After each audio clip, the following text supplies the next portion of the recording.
Chapter 6. The Rules of the Pyramid. All 6 dragon masters and their dragons rushed into the pyramid. The doors slammed down behind them. "Khepri, light please," said Anna. The sun dragon opened her mouth, and sunlight poured out. Drake looked around. There was a large stone in the middle of the room. Words were carved into it. Hiru read them out loud. "Inside these walls are 6 secret rooms. In each room is a clue to unwind. Choose one dragon to solve each puzzle, then leave dragon and master behind. Think with care before each choice is made, or forever you may be confined. When one dragon and master remain, then at last the prime stone they will find." "I realize something odd," said Bo. "The rhyme calls for 6 dragons, but this pyramid is called the Pyramid of the 7 Dragons." "And why does it say we'll be confined?" Petra asked.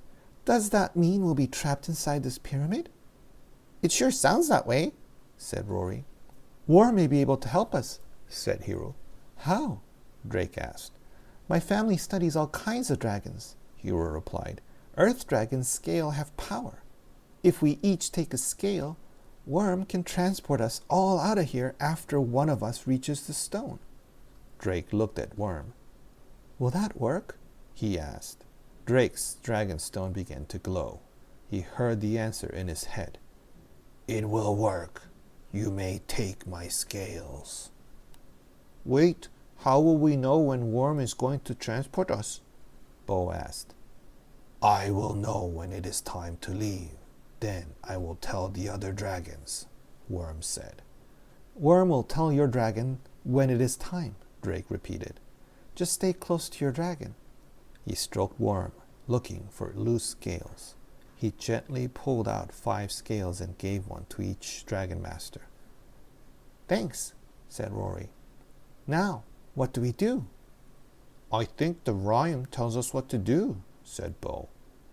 "Each of our dragons must have power to get us out of one room and into the next." Khepri shone her light around the room as the dragon masters looked for a way out. They saw 4 walls made up of stone, but no door. "So which dragon gets us out of this room?" Anna asked. Chapter 7. The Pipe in the Wall. "I don't see a door anywhere," Rory said. "We need to find the door to figure out which dragon can open it," Bo said. Petra studied one wall. "What about this smooth area? There are smaller stones all around it." Drake pushed on the smooth stone. It didn't move. "This could be a way out," he said, "but there must be a special way to open it." "I don't see any symbols this time," said Anna. "Only one of our dragons can get us out of here," Hiru said. "So we must think about our dragon's powers. Which power could move this stone?" "Vulcan is the strongest," Rory bragged. "He could push right through it." "I don't think that's a good idea," Anna said. "Remember that time when Vulcan tried to push through a stone and the tunnel collapsed on us?" Petra looked up. "We don't want the whole pyramids falling on us." "I don't think Vulcan is the answer here," said Drake. He thought about when the tunnel collapsed. Worm had moved big rocks using the power of his mind.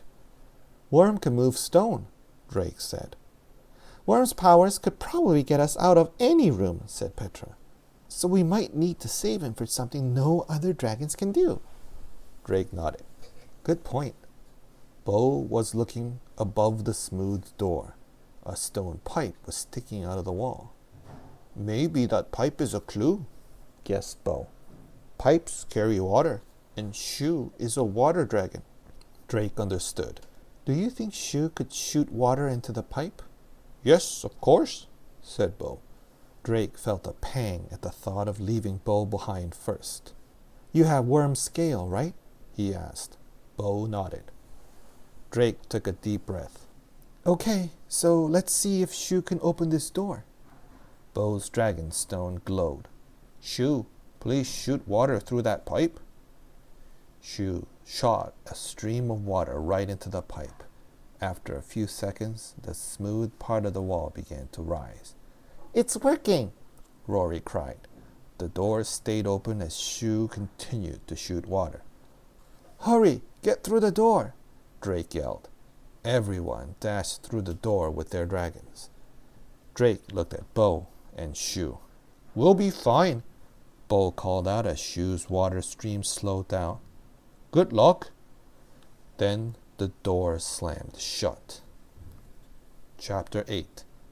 The Vines. Khepri moved her head from side to side, shining sunlight around the second room. This time, the Dragon Masters and their dragons could clearly see the way out. A big round rock blocking an opening in the wall. Vulcan could try to push it, Rory said. First, we need to know more about what we're dealing with, said Petra. Drake heard drip, drip, drip. Quiet, everyone, he said. Where's that sound coming from? Khepri shone light on a big stone pot set a few feet away from the big rock. The Dragon Masters crept closer to the pot. Vines were carved into the sides of the pot. Inside, the pot was filled with dirt. Then Drake looked up. A pipe stuck out from the ceiling. It was dripping water into the dirt. This pipe must be connected to the last room, said Drake. Anna smiled. Plants need water to grow, but they need sunlight too, she said. Of course, said Petra. Anna turned to Khepri. Please shine your light inside the pot, she said. Golden light poured from the sun dragon's mouth. It hit the dirt in the pot. The dirt began to stir. A small green shoot sprang up. It's working, Rory cheered. The green shoot grew into a thick vine. The vine grew out of the pot. More vines grew. They snaked away from Khepri across the floor toward the big rock. As they grew, they pushed the rock. They opened the doorway. That's good, Khepri, Anna said. The dragon stopped, shining her light on the vine, but they still kept growing, and they started to fill the opening of the door. We must hurry, said Hiru. Drake, Rory, Petra, and Hiru ran through the door with their dragons. The vines were growing bigger and bigger, and the dragon masters had to squeeze past them. Drake looked back at Anna. He could see her and Khepri through the tangle of vines. Wati let out a sad cry. Anna waved. Keep going, we'll be okay, she called out. Then the vines closed off the doorway completely. Without Khepri's sunlight, the third room was very dark. Vulcan, fire, Rory said. 2 flames danced out of Vulcan's nostrils. They cast a glow around the room. The vines had chased them into this new room. They were growing fast. They spread out along the walls. I see a door. Get there before the vines block it, Drake yelled, pointing to the far wall. They raced across the room, but the vines reached the far wall before the Dragon Masters did. The big, thick vines blocked the door. We're trapped, Petra cried. Chapter 9. 4 dragons left. Drake tried to think fast. He looked around the third room. The vines covered every inch of the wall. Time for a bonfire, said Rory. Vulcan. Wait, Rory, Hiru cried. That could be dangerous. We have no way to put out a fire. Rory's face turned pale. I forgot we left Shu behind, she said. I have an idea, said Petra. Zera's poison can melt rocks. I bet it could kill these vines. Good thinking, Petra, Drake cried. So I will ask her to spray the vines with poison where we saw the door, Petra said. Then you can open it. Hiru nodded. That's right. Petra bit her lip. What if Zera sprayed somebody by mistake? She asked. Drake knew why she was worried. Zera's poison had accidentally hit both him and King Roland. It had made them very sick. We'll stay out of the way, he said. Tell Zera to aim carefully and make sure your stone is glowing. Petra nodded. Okay, she said. She looked down at her stone, which was glowing brightly. Zara, aim straight ahead. Kill those vines.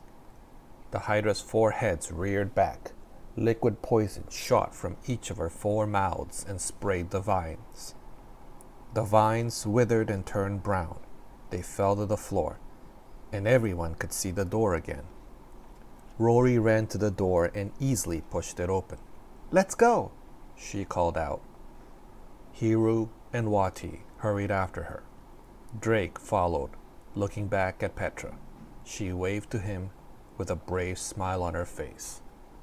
Petra and Zara, Anna and Kepri, Bo and Shu, all of them were trapped. Drake had promised that Worm would save them all. He looked down at his Dragonstone. I hope the Prime Stone doesn't die before Worm can get us all out, he thought. Chapter 10. Fire. Drake, Hiru, and Rory looked around the 4th room. Vulcan's flames lit up the darkness. Drake could see lots of thick ropes hanging down from the high ceiling. Then he spotted a door across the room. The door was made of thin stone slab. A rope connected the door to a heavy stone cube that dangled above the floor. Another rope connected the cube to a metal loop sticking out of the wall. All right, this must be Vulcan's challenge, Rory said. He needs to burn the rope that connects the cube to the metal loop, right? She pointed to the rope attached to the hanging cube. Good thinking, Hiru replied. Then the cube will fall, and when it does, the door will lift up. Just be careful, Rory, Drake said. Make sure Vulcan burns through only that one rope, or all those ropes on the ceiling will go up in flames. Rory rolled her eyes. You sound like Griffith, she said. I'm so good at controlling Vulcan now. I can ask him to make a big flame or just a really tiny one. Rory pointed. Vulcan, burn that rope, she cried. Her Dragonstone glowed bright green at first, but then it flickered and went out. Vulcan roared. He reared back. A fireball shot from his mouth. The flames hit the rope hanging above them. Within seconds, the ropes on the ceiling caught fire.